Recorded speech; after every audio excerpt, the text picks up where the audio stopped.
pretty accurate too. Okay. My food also he's like, but if not. Oh, I can see it. It's not a problem. Yeah, I have a good sense of that. I haven't watched it. So. Who's talking? Oh, my God.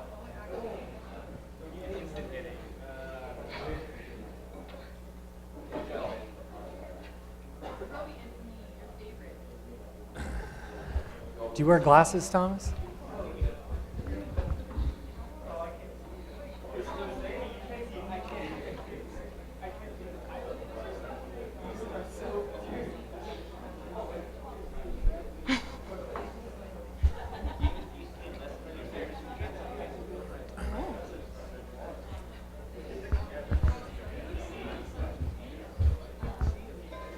Good.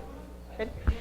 All right, well, welcome everyone to our first colloquium of the year. I'm excited to introduce Dr. Kyle Pfaffenbach. I'm Jennifer Fuentes in the Sociology and Anthropology department, but today he'll be sharing some of his research with us. So he's an assistant professor in the Department of Physical Activity and Health. He has his bachelor's in exercise science, master's in nutrition and exercise science, and PhD in nutrient biochemistry from Colorado State University.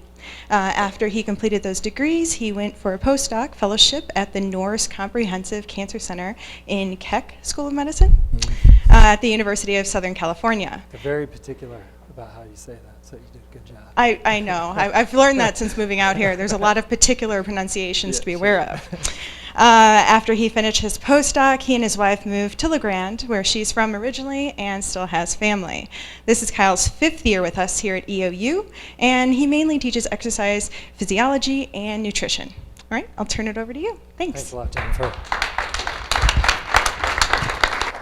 First of all, thank you very much for coming and taking time out of your day to hear some pontificating. So I'm going to start here. So I want to, basically I just want to share a little bit about my training before I got to EOU and how I've used that to translate sort of a basic research training into applied field research that can be used to help undergraduate students. And so I want to start with this kind of figure that I put together. This is something that when I talk, say, in the uni classes or when I have an opportunity to talk about young students about their careers, I usually describe it in this way, not as a blue box with some blobs. But what I'm trying to illustrate here is that at each sort of step in an individual's career, I kind of see it as you're sort of at a crossroads or you're at a place.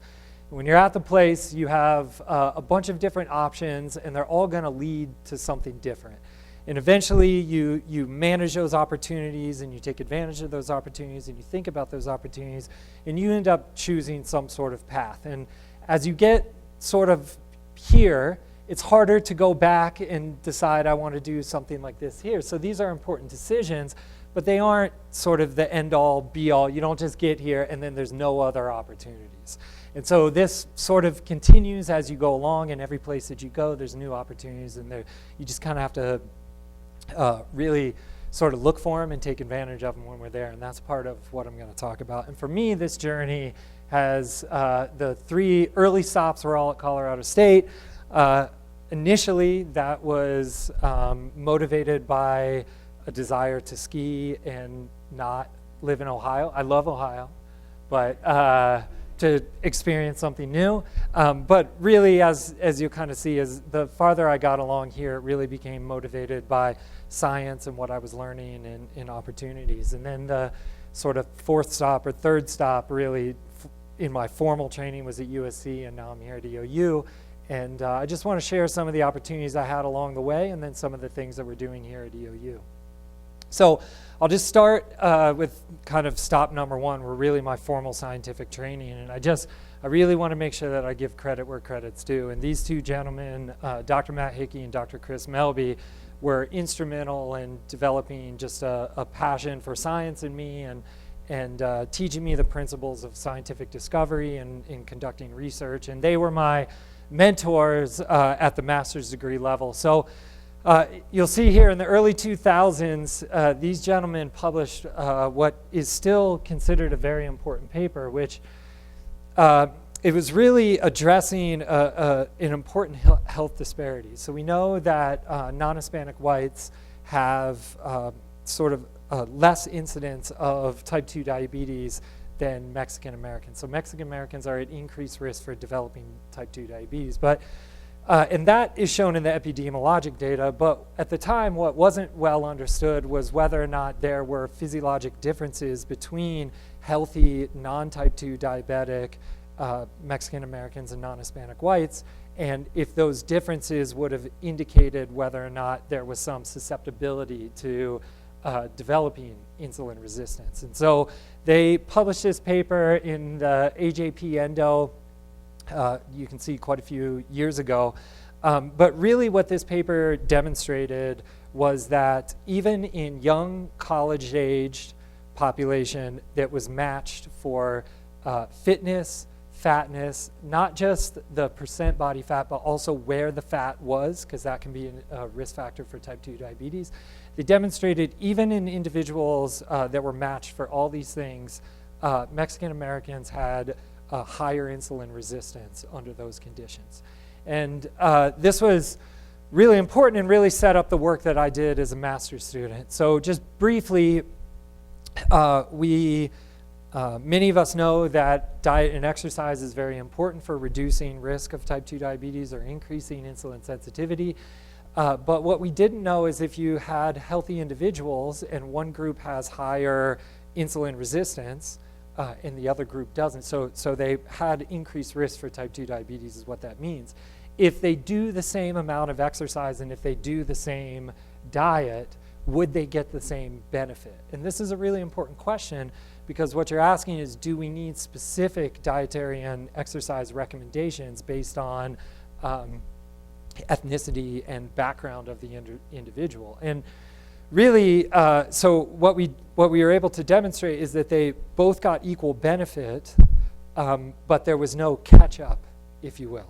So there was the disparity that existed at the beginning still existed at the end, but the markers of insulin resistance were improved. But really, I mean, that part of it's important, but in the journey and kind of what I'm talking about today, I wanted to sort of focus on some of the most important things that I got out of that stop, if you will. And really, I got the opportunity to work with human subjects, which is something I use that experience a lot here at EOU, because we do a lot of applied studies now. I was able to participate directly in research that's directly aimed at health disparities. This is the first time that I really had gotten the opportunity to sort of address differences within a population and go out and kind of speak with them and work with them in culturally appropriate and sensitive ways, and really learned a lot about kind of that aspect of things. So also got experience managing and organizing complex data sets, and most importantly, the part of that study that I did was actually analyzing muscle tissue that we took out of the subjects during different insulin sensitivity tests. It's a thing called a muscle biopsy where you put about a very large needle into a person's thigh, you take out a little piece of their muscle, and then you actually freeze that in liquid nitrogen, crush it in mortar and pestle, and then you can look at differences in protein expression and other signaling molecules. And this really sparked my interest and was my introduction to molecular biology as well as integrated physiology. And this led me to the lab of Mike Pagliasotti. He's got a lot going on. He's now the department head of the nutrition department at Colorado State. He's also an endowed chair at Colorado State. And Mike is probably the smartest, one of the smartest people I've ever met, and one of the most outstanding scientists, if not the most outstanding scientist. And he had such a passion for science, and he was really able to sort of instill that in me and search for the truth. One of my favorite stories about Mike is that we had, there was one time when we had a data set that wasn't published yet that contradicted another very well-known lab that had a data set, and they were finding different results, and we were trying to figure it out. And I was young and competitive at the time, and I said, well, let's just publish it and see what happens. Like, do it, like, let's just, you know, do that sort of thing. And he said, well, because in this lab, we're on the search for the truth. And if this is true and what we have is true, we need to find out where the truth lies in those. And it isn't about who's right and who's wrong. This is a search for the truth. And that was a really important lesson that I got. Now, one of the things I also wanted to point out, which always blows me away, is back in the mid-90s, Mike published a series of papers that were seminal in our understanding of how the liver metabolizes fructose different than regular sugar, and was the basis of a lot of important information that we take for granted now, like high fructose corn syrup isn't good for your liver.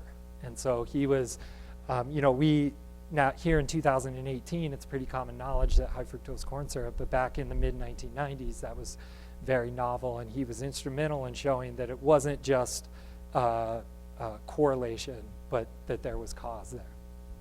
So Mike also introduced me to this intracellular signaling pathway called the unfolded protein response, which I grew to really appreciate and care a lot about. And as much as I would like to go through all of this in great detail, I'm not going to do that.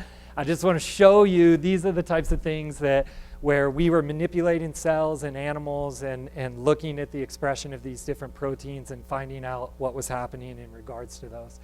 This was a really productive time for me. I was able to publish 6 papers in the 3 years that I was with Mike, earning my PhD. And it was really a collaborative effort. You can see the number of authors and the mixture of order of these authors. And it was just I was able to participate in a lot of different techniques, gain a lot of information about molecular biology techniques, publish, synthesize, write.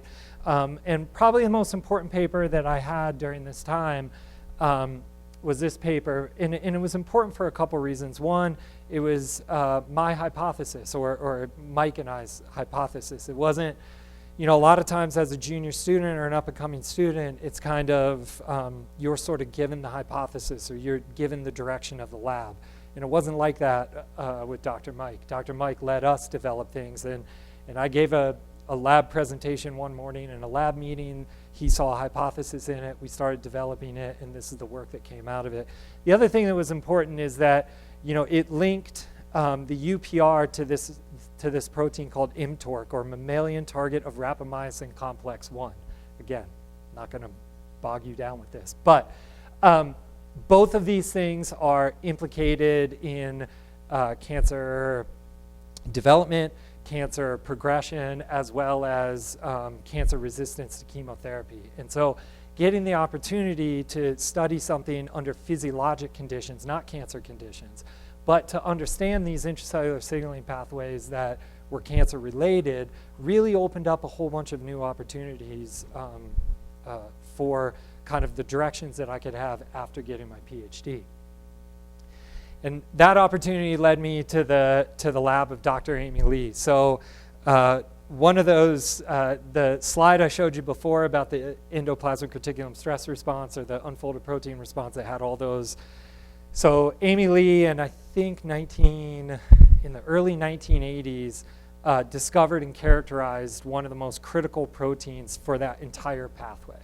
And she's really built her career around understanding that one protein, 35, 40 years studying one protein and understanding it.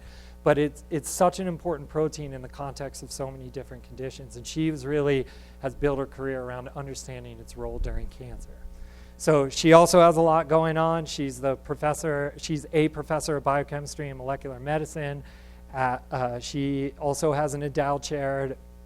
She's the associate director of basic research at the USC Norris Comprehensive Cancer Center at the Keck School of Medicine. So this is the medical school campus with USC is different than their what's called their University Park campus. It's a dedicated medical campus. So it's a whole separate campus that has hospitals and research facilities and a cancer center and stem cell research centers, et cetera. So it was a very kind of exciting opportunity to really grow in a lot of ways. So this was a similarly productive time for me.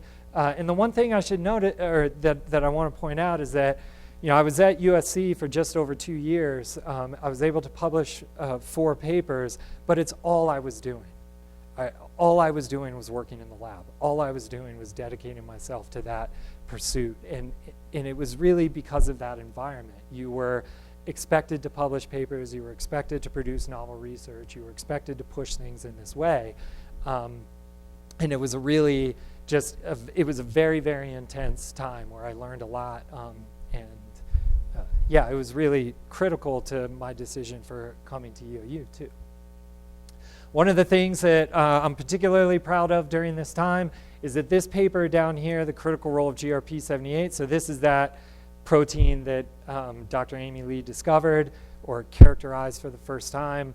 I wrote this paper in regards to its role both in pathologic stress, meaning disease states, as well as under physiologic conditions. So how does this function just when we're operating and eating and running or recovering from exercise or different things like that?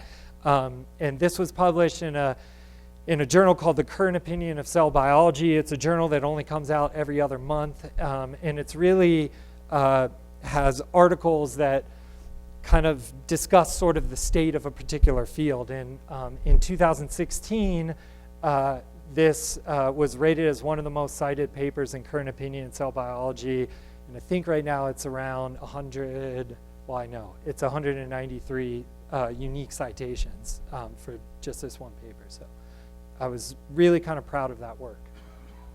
So in regards to when I was thinking about giving this talk and really digging into how I wanted to present this, my time at USC was really important for a couple different reasons. One, gained insight into specificity and complexity of disease states. This was an appreciation of the different types of diseases, but also that the same disease can have so many different iterations and it can affect people in so many different ways. And it really gave me an appreciation for the uniqueness of how people interact with different, I'm just going to say, stress or perturbation. And that's been really sort of principle, and those of you that have had me in class know I talk a lot about individuality and specific training and specific nutrition and those types of things. So this was really important. Also learned several really advanced molecular biology techniques. So I was able to work with transgenic mice, and one of the papers that we publish on was a mouse that we had bred specifically to be missing 2 proteins in the liver. And that was a completely novel mouse model that had never been done before. And so we were able to specifically knock out 2 different proteins in just the liver and then see how that affected those mice in their development of liver cancer, fatty liver, and these different things. So it was really exciting. And the reason why I bring those things up is because I've been able to translate that into the classroom we have 2 exercise physiology classes that we teach. One that's basic exercise physiology, that's kind of exercise from the 1970s to the 1960s to the mid-1990s. That's when exercise science started moving down to the molecular level. And this experience really gives me an opportunity to talk about more recent research and mechanistic research regarding, and it's something I get the opportunity to share with students. This was probably the best part of being at USC. It's just an incredible, high kind of powered, high-paced environment with a lot of smart people. When I was kind of going through these slides with my wife last night, and I was like, do you think I should tell them about some of my lab mates? And I don't know, she thought it was relevant, so I'm throwing you under the bus if this doesn't work out. Yeah. But really, the PhD students that I got to work with, and in a lot of ways mentor while I was there, were some of the smartest individuals I've ever had the pleasure of working with. And so in a lab of, I think, around 15 people, I was one of 2 Americans, and I was the only American postdoc. A lot of people most of them were from mainland China or Taiwan. And so I made some really close friendships and also developed these really interesting working relationships where I was kind of helping them to learn how to write and present and speak academically and present their data, and they were just worlds ahead of me in terms of understanding and lab techniques and these types of different things. And we were able to really share those and learn from each other. The one thing I will say is that just to put their intelligence into context, there are 9 million high school seniors that take the college entrance exam to get into college in China. Only about 40% of those 9 million get into any college. About 2% of them get into the top 5 universities that are in China. One of those, the #1 school in China, is a university called Peking University. In the molecular biology department at Peking University, they accept 3 cohorts of 50 students. So 150 out of 9 million students get into the molecular biology department. We had 3 graduates from the Peking University molecular biology department in my lab at USC while I was there. So it just kind of contextualizes that type of environment and how rich it was. So, but really some of my most fond memories and the things that motivated me the most was working with the pre-med students, the junior students, the PhD students, and it really comparing that part of it to the other part of being at a Research One Institute, which is that it's very, very competitive. Funding is very difficult. You really have to work in a certain way that a lot of times leaves students behind. And this was really the formative experience for me that sort of where I came to the realization that I want to be at a place where students are put first and research is a vehicle for students to achieve their goals, as opposed to research and my agenda being first and students are a vehicle to make that happen for me. It was an important moment for me in this kind of journey. So that's how I ended up at EOU. Like Jennifer said, my wife is originally from here. I didn't know what was going to happen when we moved back to Grande. I didn't know if I was going to end up in industry or all these types of things, but we ended up in Grande. And just full disclosure for those of you that might not know like where you're heading in your life, if you have a PhD and a postdoc and you're living with your in-laws in Grande, Oregon, at some point, it's not a hopeless situation.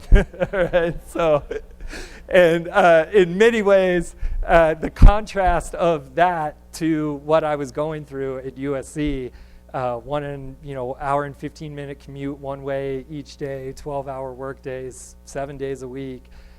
It was a pretty awesome contrast. So, when I got the opportunity to be at EOU, this was like truly an ideal career opportunity because there just aren't that many places where they value teaching over everything else.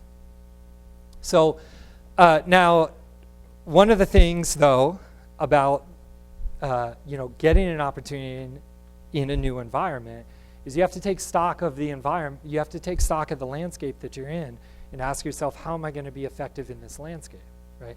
We were, the only time we needed sort of a sign off is if we were going to order something that was over $2,000 in the lab at USC, right? If something was over $2,000, you had to talk to Amy Lee. Otherwise, just get what you need to get your job done, right? And so that's just one of the small differences about the environment. And so you take a look at the new landscape and you ask yourself, how am I going to be effective here? So one, I'm going to be working with undergraduate students, what I was really excited about. Two, here there's an emphasis on teaching and learning, which I've already sort of discussed. There's high contact and interaction with students, which again, I was really looking forward to. There's a responsibility that we have here to being involved in positively impacting local communities, and that's something that I was really excited about the opportunity to contribute to. One of the most important things in a high contact situation with undergraduate students is that you're giving them a chance to achieve their goals. And here you're talking about highly competitive graduate programs and highly competitive job markets. And it was something that when I was thinking about the types of projects and research and efforts that I wanted to do here, it was really focused on helping students be able to take those next steps. This was something unique I'd never heard of. I'd always been at very, very large institutions where I don't think logistically this would always be possible. But here, the fact that every student at EOU in every major is required to do a capstone project, integrating what they've learned throughout their college career, it was just like this incredible opportunity, because you have these students that are interested in applying what they've learned, and you can influence what they learn in the coursework as it leads up. And those of you, again, that have had classes with me, I always talk about, this is going to come back when we sit down to do your capstone. This is the type of equipment that you're going to be able to use when you get to your capstone. So let's take this seriously and learn about it so that we can be effective when the time comes to do your senior project. And then, of course, you have to be creative. There's limited research funds, and we do a lot with limited research funds here, and that's kind of what I'm going to talk about now. So this was the first major capstone project. Student walked into my office, Cassie went, outstanding softball player here at EOU, even better student, which says a lot because I think she has the home run record, all-time home run record. And she walked in my office and said, I like the class I'm in with you. I'd like to do a capstone project. I was like, well, what's a capstone project? I hadn't really, it was just sink or swim. They were like, you're hired. These are the classes you're teaching. It was great. So so she walks in, she says, I want to know how Red Bull energy drink can improve softball performance, right? And I hadn't taught performance nutrition yet. I'd been working with mice and cells. I hadn't been working with humans and nutrients. And of course I said, why? And she said, because I've drank, and now this, I said I wasn't going to bog people down with technical language. This just means a lot of Red Bull during my softball career here, and I want to know if it did anything. Really? And you have a choice at this point. You say, I'm not the type of person that's going to study the effects of energy drinks. Or, I said, I don't know, maybe this could be interesting. And I started looking up. It turns out there's a little bit of a body of literature, not a lot, on energy drinks and sports performance, not just caffeine and sports performance, but energy drinks and sports performance. When you start looking at the sheer volume of energy drinks that are consumed in this country alone, you know that people are utilizing them. And so I think the more you start thinking about it, you think this is a pretty decent question. How can we systematically understand this a little bit better? What are the things that would maybe be affected at the softball level by the presence or absence of a carbohydrate and caffeine drink, and how can we capture it? So we developed this study. We went to great lengths we knew we weren't going to get a lot of subjects, so we had a within subjects design. That means each subject got both conditions. But there's definitely a placebo effect, and the placebo effect is very real. So we went to great lengths to mask whether or not, to randomize whether they got the Red Bull or the placebo, and to mask basically the taste of Red Bull and whether or not they were getting it. So it's pretty gross, actually. We took diet, non-sugar soda, and we put a bunch of coffee flavoring into it, and we put some other stuff into it, and then we put it into a Nalgene bottle that was wrapped in black duct tape. Then we put a nose clip on it. The people had to drink it, and then they had to chew like 2 or 3 pieces of gum afterwards until the taste was out of their mouth. So we're pretty confident they didn't know what they were getting. And then we had them say, for true control, we said, well, we're going to have them swing off a tee, but we also want to know what it's like more in a dynamic situation, right? So we had them go off the machine. And then in the literature, there was some sort of, the effective window of caffeine is still trying to be well understood. And so we wanted to do 2 different time points, a 1-hour time point and a 2-hour time point.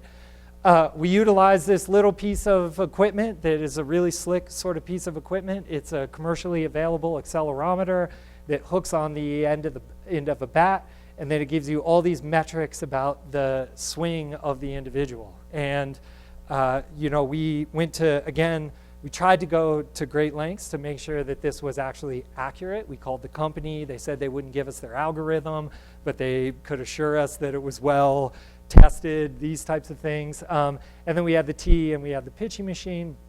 And what we found was really interesting. This is one of those things, I was like, let's do it right, let's set it up correctly, and let's see what we get, but I wasn't expecting a lot.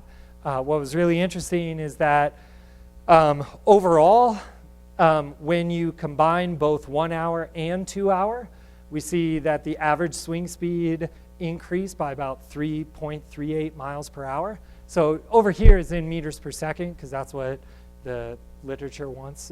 This is more sort of easier for a lot of people to understand here in America. And so if you ask any softball, baseball player, they will take +3, almost 3.5 miles per hour to their swing speed. Also, it's always important with these types of things to not just say, well, this is the average, because we see there's some variability within the average. And we were analyzing a lot of swings. It was 10 swings from a tee, 10 swings on a machine at 1 hour and 2 hours under 2 different conditions. It's a lot of swings. But it gave us the kind of statistical power that we needed to try and understand if there was an effect here. So what we found when we look at the average in the placebo versus the caffeine condition in both, at both 1 hour and 2 hour, we see basically 9 out of 10 subjects and one that kind of, I guess you could argue went down, but really just remained flat. So we had one that was a non-responder, which is not uncommon when you're working with complex biological systems and a lot of heterogeneous population. But 9 out of 10 of them had improvement, which was fairly compelling. Off the machine, as expected, there was a little bit more variability, but overall still a trend towards the caffeine having increased effect on swing speed. So, and why I say not unexpected is because it's hard to account for different styles of swing, and we talked about this a lot. So if people like to wait longer and see the ball longer and then they swing faster, or they get out ahead of the ball, or they're hitting for contact, there's a lot more variables than just hitting off the tee. So this is kind of the true kind of control condition. Also, just wanted to share quickly, this is the 1 hour hitting off the tee and hitting off the machine. And again, we saw really similar data and similar. So even when we started to tease it out a little bit, and it wasn't the 1 hour and the 2 hour, we saw this. We saw similar at 2 hours, but it wasn't quite as robust, especially in the off the machine at 2 hours.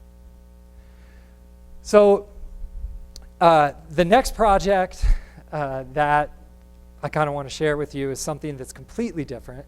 And I just want to show kind of the breadth of what we've been able to do with the opportunities that we've had, and the colleagues and the help and the input and the students really specifically. So in 2016-17, we established a partnership with the Umatilla-Morrow County Head Start organization. This is the head office for UMCHS, and they have about 260 staff spread across, I think it's 20 sites all around kind of eastern Washington, southeast Washington, northeast Oregon, western Idaho, just all over this area and in Oregon.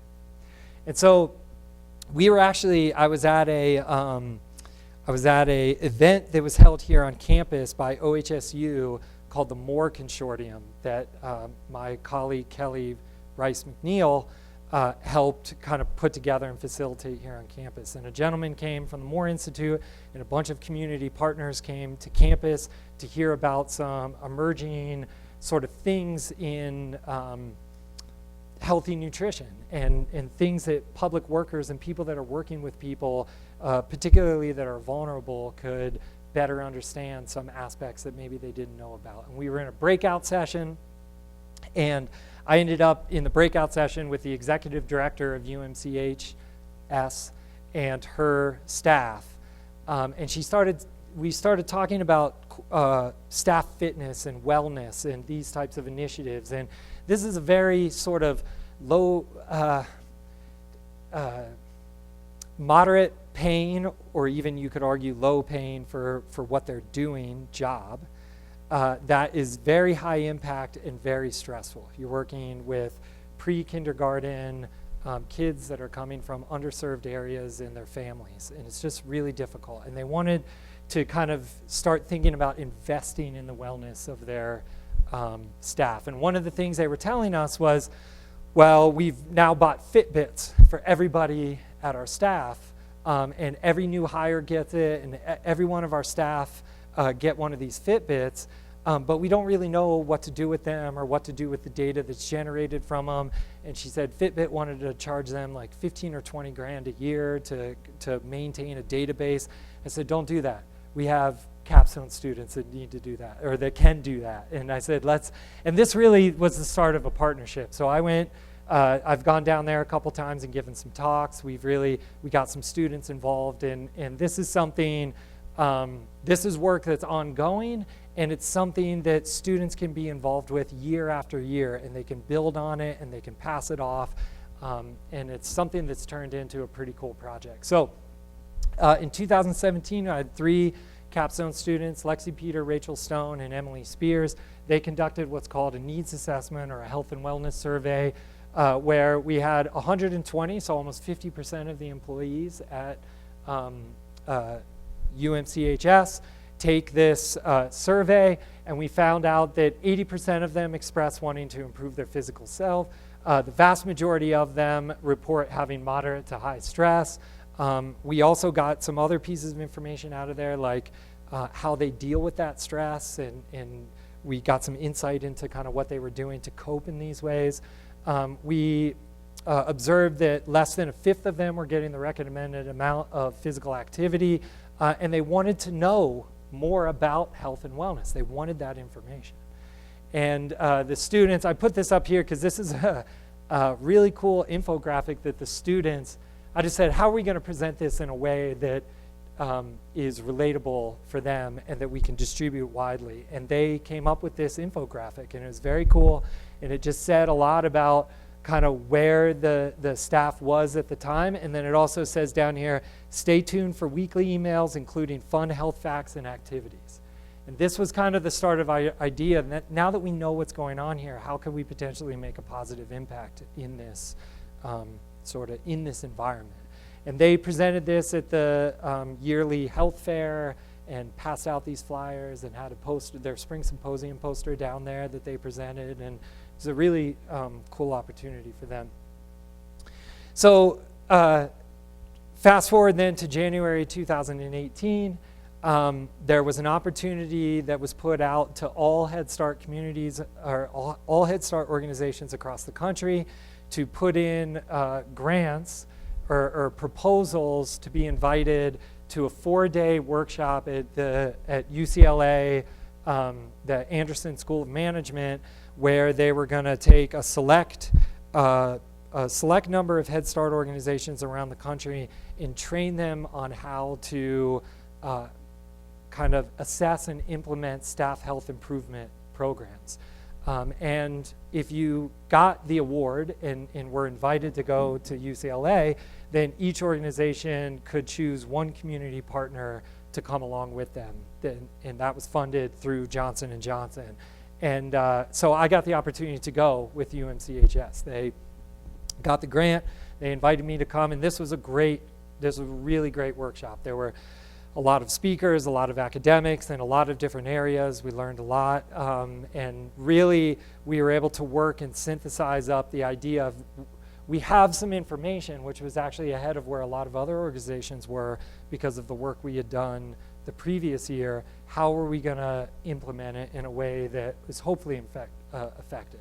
So out of that brainstorming session, as well as with input of two senior students last year, Amy Arnzen and Khadijah Newmeyer, we formed a pilot program called the Kickstart for Head Start Digest. So this was an 8-week program where we were going to send out a weekly newsletters that the students were going to make and deliver, and then manage email accounts and feedback, and really try and get the people at UMCHS excited about doing things that were positive for their health.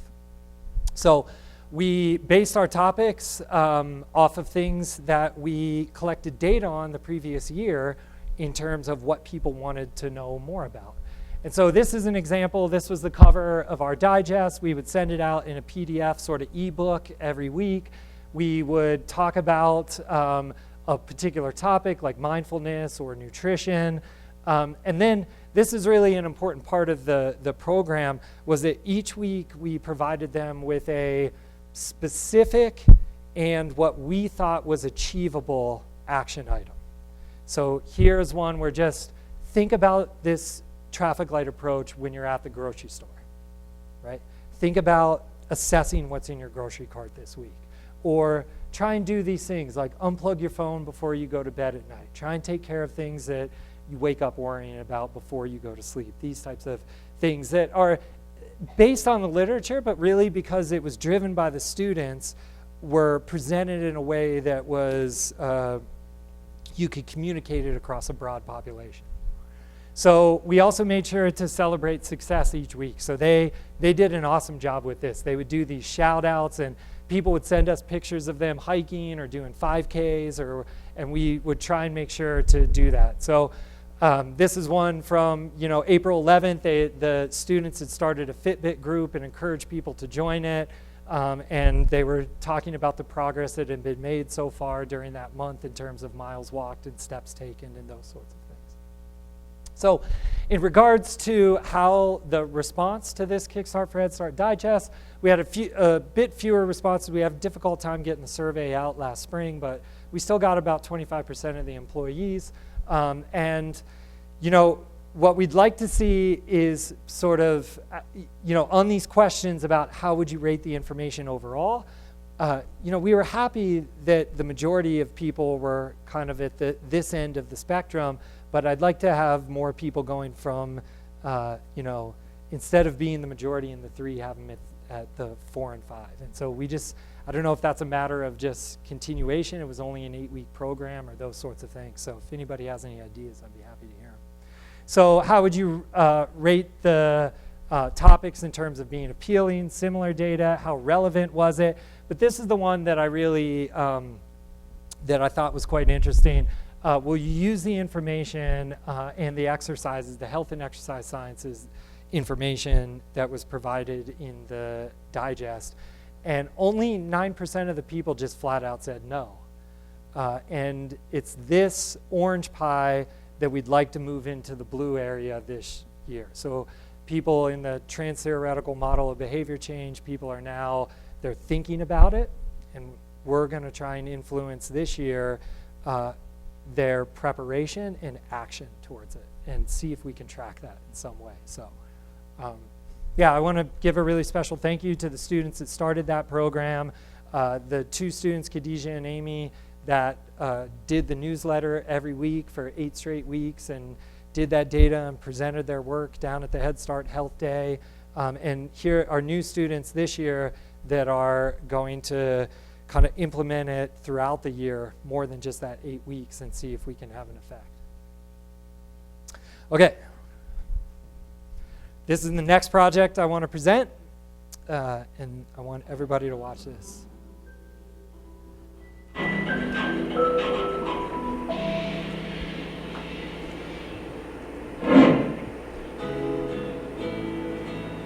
I'm interested a lot in like injury rehabilitation, etc. And so I just was trying to see where people fell off or just who wasn't responding. It's a comprehensive evaluation of its sports team here, which has never been done before, and I think it could give like a good baseline for exercise science students to collaborate with sports teams here. So hopefully this will give just a a baseline for optimizing performance recovery throughout any team here at EOU.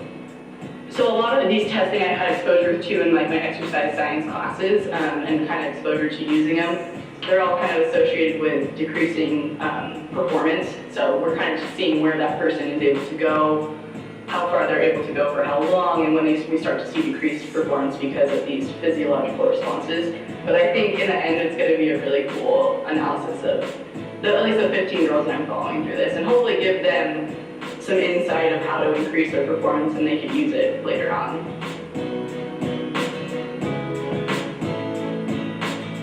Coaches a lot of the time think it's mental toughness that individuals that are trying to build, and that's why volumes of training are so high. But in reality, like, your body can only sustain so much load for so long before it'll give out, and we've been always taught to push through that and find a way. But if we could maybe reel it back in on these athletes when we start to see decreased like performance, so that way overall we could optimize their training and optimize their performance like later on in spring season when they start games.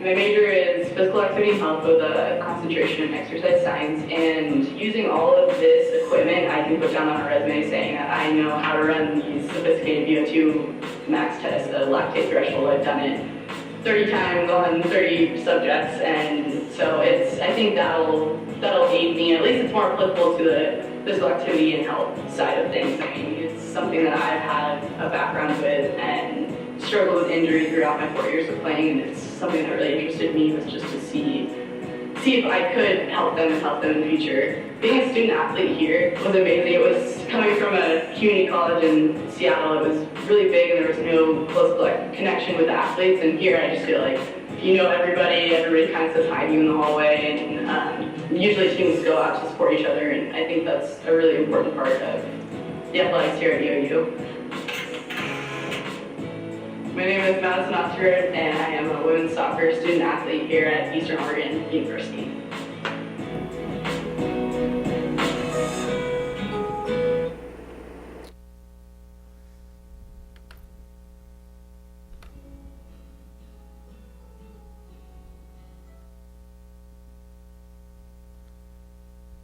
Okay, so I think Maddie did a great job of explaining what that project was about. We were trying to find out if you take one program and apply it to everybody, does everybody get a benefit from that? And when we examined their VO2 max, which is an important measure of physical fitness that year that we did this, first thing you see is a lot of different starting points, so a lot of different types of athletes.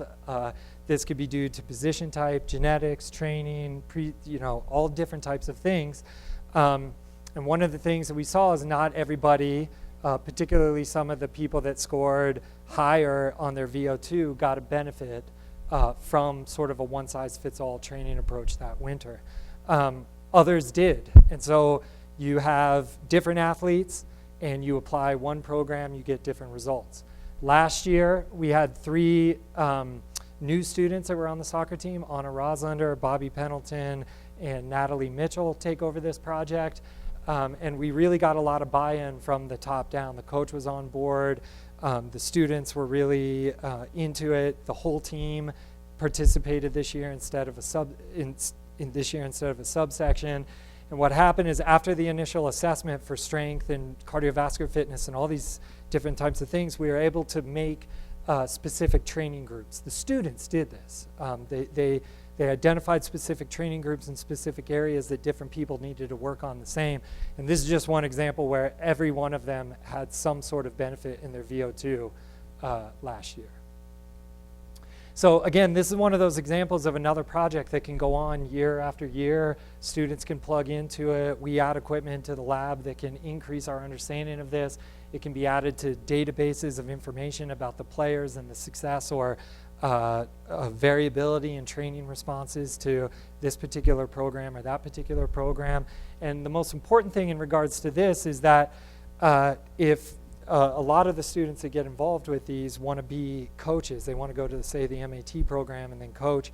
And this is a separator when you can kind of show you have this performance tracking system that you've developed and you know how to do, and that kind of makes you sensitive to the individuality of your players.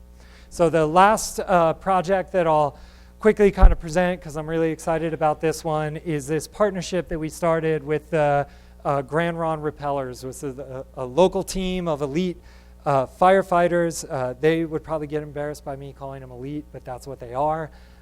These are men and women that are involved in what's called initial attack. So there's a lightning strike in the eagle caps. Nobody can get to it. Before that fire gets out of control, they fly helicopters there and then jump out of those helicopters on 250-foot ropes, zip down into the fire, contain the fire for anywhere from 1 to 4 days, and then they take all their chainsaws and equipment and everything and hike out. And this is a very physically demanding job. And the assistant rappel foreman, a gentleman named Kyle Johnson, is out at the airport. He wrote me an email one day, and he said, he explained who he was, and he said, I've created this packet because for rookies coming in that don't really have an understanding of what they're going to go through, because there's a disconnect in what the government requires in terms of a physical fitness test passing and what the realities, the physical demands of this job are. And I want to give these rookies a better chance of making it through a season successfully without injury, things like that. It took me about 5 seconds to get to my phone and call that guy on the phone and say, instead of me just going through this packet and like saying to you what's right and what's wrong, let's start a partnership. Get your firefighters into our lab. We'll get students testing them for their VO2 max and their strength. We'll track them over time, and we'll find out what they can do in the off season and during the season to try and maintain. And it started this really unique round of just discussions about what they go through and what they know they go through, but there was really not a lot of data to really demonstrate what they actually go through. So we created this model. I'm not going to go through it all. This is what my dream of this would someday be, that we're creating this we're creating this way of tracking, optimizing, and utilizing a lot of different resources in a lot of different departments to contribute to this project throughout the entire year to create a longitudinal database of ongoing analysis to inform what I call systematic changes in how they go about preparing and making it through these seasons. So really, as far as we've gotten so far is really this. We've done some performance evaluations, and tomorrow, actually, we're going to have firefighters coming in and out of the lab for over 6 hours getting postseason performance testing so we can look at the difference between their preseason values and their postseason values. This will be the second year that we have that, and so the first year we have it is for the 2017 fire data. What we found was pretty interesting. From a aggregate standpoint, average VO2 went up. Not surprising, they're very, very active all summer.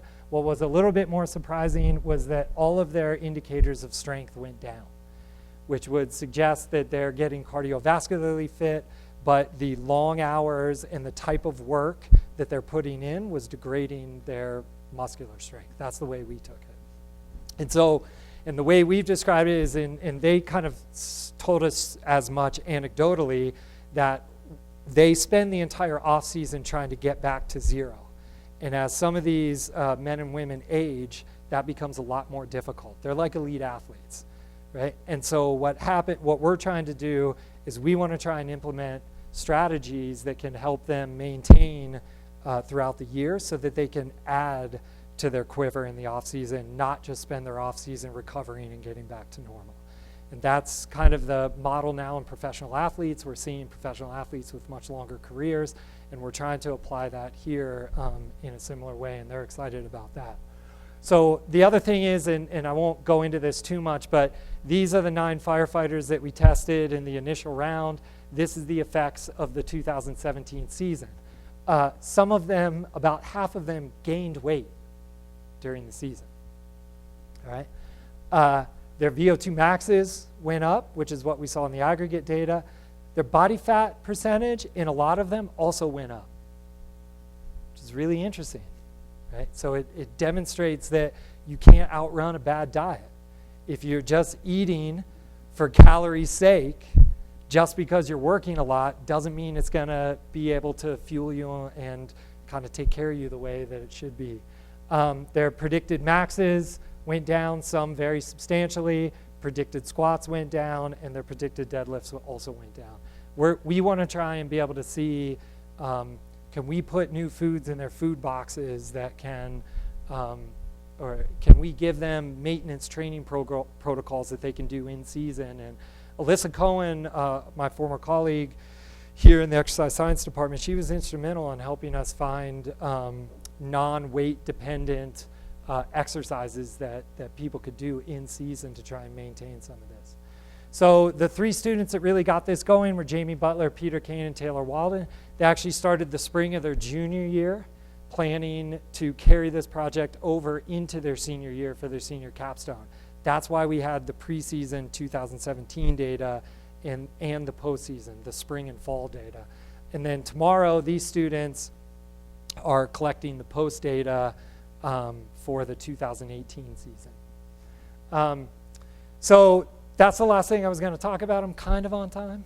I don't want to skip the acknowledgements, but I'll go through them really quickly. These are the funding agencies that helped me out during my training. Since I've been here, we've received support from UMCHS as well as Grand Ronde Rappellers. And I also want to talk about this cool little tool that we have called the EOU Sharing the Learning Grant, which is something I found buried in the depths of the FDFC committee page when I was here for my first year. You know, when you need $200 worth of Red Bull to run a study, you can have your student write a grant for that, and that's actually supported. That's been a really important part of getting some things that we needed to do this. I want to specifically thank the students that were part of the projects that I presented here, but I also want to just talk about the overall impact that these types of programs have had on student success. And so this is a list of students that have gotten into graduate school that I've directly worked with over the last 4 years since I've been here at EOU. And I just want to point out that, you know, we have doctors of naturopath, clinical laboratory scientists, MAT program, athletic training, nursing. But I also want to draw special attention to the number of students that have gotten into physical therapy school. Physical therapy school, last year there were 118,620 applications and 9,900 seats. That's 12 applications for each one seat. And we've had 7 students in the last couple of years leave our department and go to physical therapy programs. So with that, yeah, I'll take any questions. So I'm new here, obviously, but you've talked about a lot of great human subjects research that seems like it would be disseminated outside of the classroom. I haven't heard any talk about an institutional review board or anyone refereeing human subject research. Sure. How is that handled? We have an IRB. I'm on it. Charles Lyons is the head of the IRB. And we have a community representative, we have people, we have faculty and non-faculty. The idea with an IRB, right, is that everything that you do that involves human subjects, you present to the IRB, and you want the members of the IRB to be outside, not interested in the research you're trying to find, because that could be like, yeah, do that, because I want to know what's going to happen, right? So you want to take people that, or you want to have people that are from a really broad range, and then they discuss really critically those issues. So every single one of the studies that we've presented was approved by the IRB here at EOU.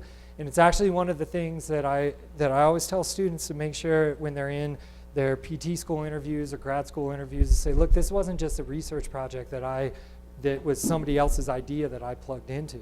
I wrote the IRB. Yeah, there's revision and supervision and those types of things. And I know the number of those IRBs that come through every year because I'm reviewing them. The psychology students, it's really cool, the number of interesting projects that students are pursuing. So, yeah. We have about 2 more minutes if somebody has another question. Sorry, it took up a bunch of time. Did you have a question, Tony? Oh, yeah. Oh, Yeah. sorry. Hi, Kyle. Hi. I'm fascinated by the variety of projects, and I wonder how you juggle. It looks like students are working, like you're supervising students working on multiple different projects at the same time. How do you do that? So this is a really good question. So one, I try not to say no initially if it's something that kind of makes me feel uncomfortable or is outside of my comfort zone, because if there's one thing I learned, going back to my training, it's that you can be broad and thorough across a variety of fields. And I took away a lot, so I was basically studying nutrition biochemistry, but I was in PhD seminars with people that were studying a wide variety of things within nutrition. And so I kind of have heard of a lot of these things, and I sort of know where to look. I also rely on colleagues, both present and past. Kelly and Darren have been invaluable in helping me really tease out a lot of these things and say, I mean, that staff wellness program is much more in line with Kelly's expertise than mine. That's one of those things where you just say yes, and then you just figure you could figure it out once you start to get going on it. But without Kelly giving me little nudge here, nudge there to keep me on the path, she looks over our surveys. She does, so it's that type of support. The other thing is I really do rely on the students. I say, look, if you're interested in this and you want to do this, here's what you do.